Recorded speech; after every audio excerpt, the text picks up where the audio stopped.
Lord of the Mysteries, a Donghua adapted from Cuttlefish That Loves Diving's acclaimed web novel, has finally arrived, bringing its blend of steampunk, Lovecraftian horror, and intricate world building to the screen.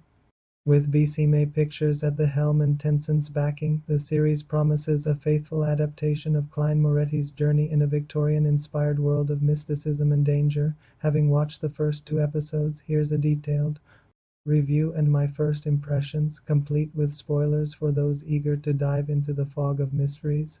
Episode 1, The Ruler Above the Grey Mist. Opening episode wastes no time plunging viewers into the disorienting world of Jomin Grui, a modern-day man who awakens as Klein Moretti in a gritty, alternate Victorian era.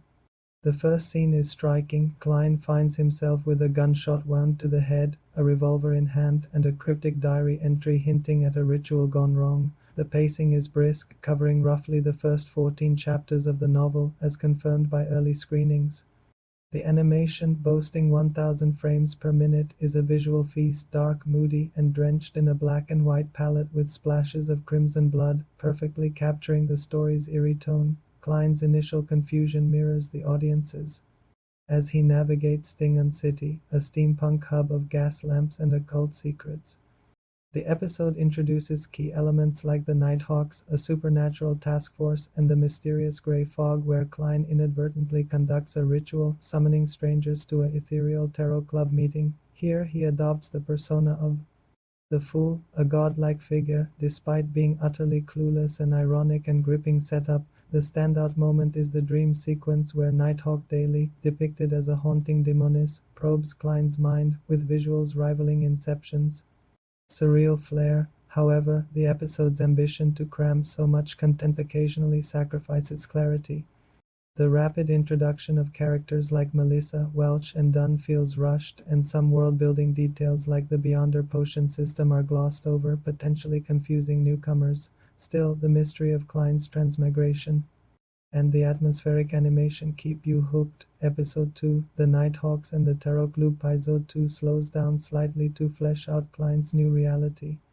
He's recruited by the Nighthawks after being entangled in their investigation of Welch's death, a plot thread that deepens the central mystery of his transmigration. The episode shines in its depiction of the Tarot Club's first official meeting, where Klein, still pretending to be a divine entity, interacts with characters like Alger and Audrey. The Grey Fog's palace is rendered with subtle elegance, no overuse of flashy effects, just a haunting crimson-starred void that underscores the series' Lovecraftian roots. The animation continues to impress, particularly in action scenes, where Captain Dunn's nightmare powers manifest, blending psychological horror with fluid choreography. Klein's cautious, intellectual approach as he navigates his new role as a seer is refreshing. No overpowered heroics here, just a man out of his depth using wit to survive. However, Audrey's character design has sparked some debate among fans for not fully capturing her noble charm, though the production team promises her look will evolve. The episode's pacing feels more balanced, allowing moments like Melissa's sibling banter to ground the supernatural elements.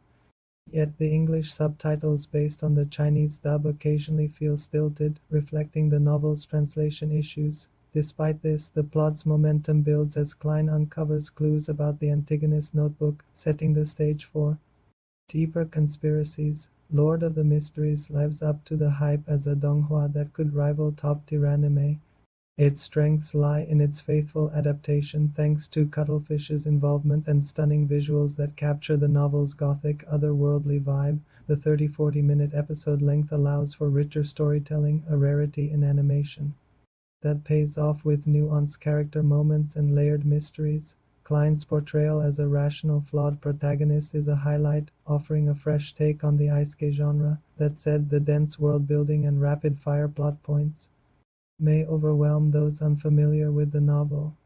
The translation quirks and occasional pacing hiccups are minor but noticeable flaws. Still, the series nails the novel's blend of mystery, horror, and progression fantasy, making it a must-watch for fans of intricate narratives. Episodes 1 and 2 set a high bar, delivering a visually spectacular and narratively compelling start.